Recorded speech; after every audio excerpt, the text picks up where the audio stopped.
This Shabat offers us a unique opportunity to engage in three details that we might otherwise overlook: a Hebrew word, a Portuguese idiom, and a date. Three details that teach us about our faith, our community, and I believe more about ourselves. This week's Sidra, Torah portion, Vayakel, Shemot, Exodus 35. Vayakel, Moses convoked the whole Israelite community. The word is the verbal form of kehilah, congregation. Moses gathered the people into a congregation. The verb, to create a congregation, to convoke, is rarely used in the Torah, so its use makes us stop and ask questions about its meaning, both in the text and in our lives. The people have gone through the trauma of the golden calf, unable to wait for Moses to return. They ask Aaron for help.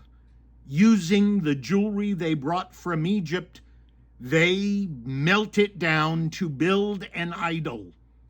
In the absence of their leader, the former slaves who crossed the Yam Suf, the Sea of Reeds, stood at Mount Sinai, have not yet learned to be both responsible and free. Moses comes down, throwing the tablets and smashing them. God destroys some of the people. Moses engages God to forgive the people and then returns with a second set of tablets that he writes. This is the context behind just one word, Vayakel. Moses gathers the community into a congregation transformed by trauma for the purpose of their destiny.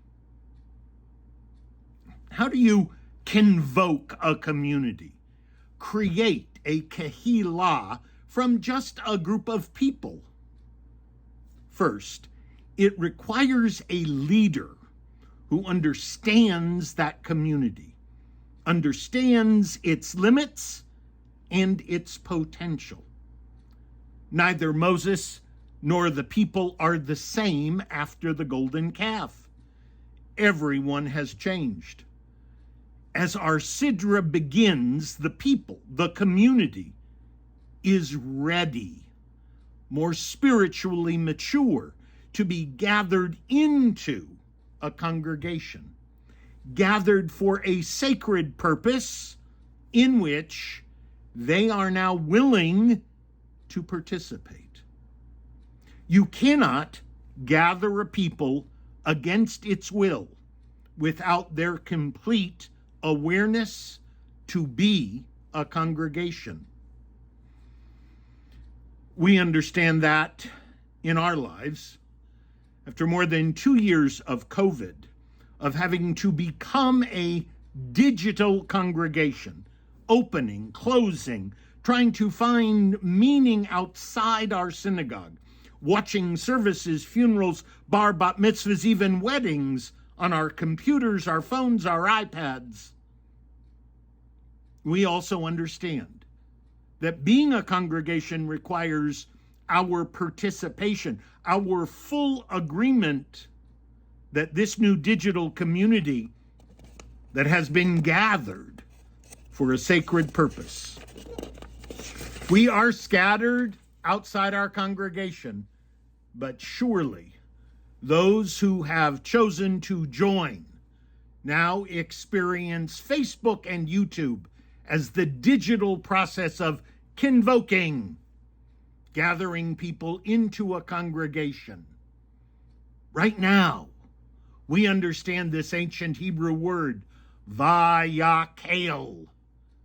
We've become a congregation. The second detail is in the repetition of all the instructions for building the Mishkan, the tabernacle. It was originally given in Exodus 25, but then, of course, came the golden calf, the smashed tablets, God's rage, Moses' second tablets. It is easy to read this week's Sidra without acknowledging this is the same list of gifts needed to build God's tabernacle. Why does the text need to command the people again? That is the simple detail, that the list is commanded again. I am an avid Portuguese student, and in Portuguese, the word again is an idiom, de novo. Again uses the word novo, new.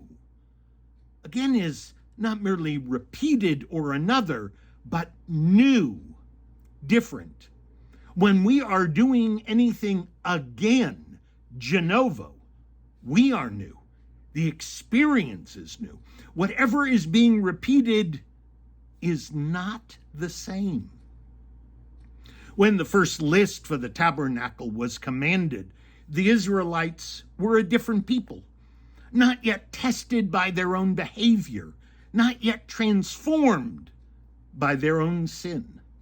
Listing each element again, de novo, teaches us that now the people is new, and now ready to engage in this command to construct a place for God's presence and their worship.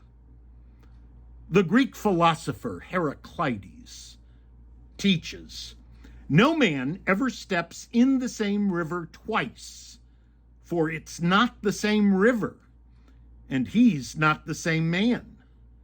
There is nothing permanent except change. The people of Israel and Moses and God have all changed when the needs of the tabernacle are given again, de novo. That river into which they once stepped has flowed past them. Commanding the people to give gifts freely to God is not a wasted repetition, but a new experience of how the people can and will deepen their own communal spiritual identity, de novo, again. A detail of one word that illuminates an often overlooked experience, that we are never the same. Finally, this week is the final week of Adar 1, 5782. The next Shabat begins Adar 2. That's right. This year is a Jewish leap year, an Ibur, which occurs 7 times irregularly in a 19-year cycle. We have a solar seasonal calendar fixed into a monthly lunar calendar. And to remain adjusted and in sync, the ancients figured out before satellites how to use the calendar not with an extra day in February, but a whole extra month of Adar. So we need to pay attention to this date, especially people who understand, because a date in their family's calendar, a yahrzeit, a wedding, a bar bat mitzvah, a birth date, it becomes particularly important if you're following a yahrzeit in Adar 1. And most of the time, it's just plain Adar. Ask members of your family and friends if any of them are linked to the Jewish leap year. Normally, all events of Adar 1 are observed in Adar 2, which is just Adar most of the time. In fact, Adar 1 is the added extra month. Adar 2 is simply Adar, the last month of the Hebrew calendar. We always observe Purim, a month before Pesach. For most of you, this little bit of trivia does not seem important at all, but it is another opportunity to learn about the complexity of Jewish life, to become fascinated by how the ancient world was advanced beyond our imagination, to realize how time and the physical world in which we live have always needed help to be in balance. Today is the last Shabbat of a month, which is added to keep our Jewish lives in balance, not with algorithms in a computer, but by the ancient invention of a second month of Adar. I'm grateful for Jewish history. Little details, so often overlooked and ignored, yet so full of rich ideas and conversations.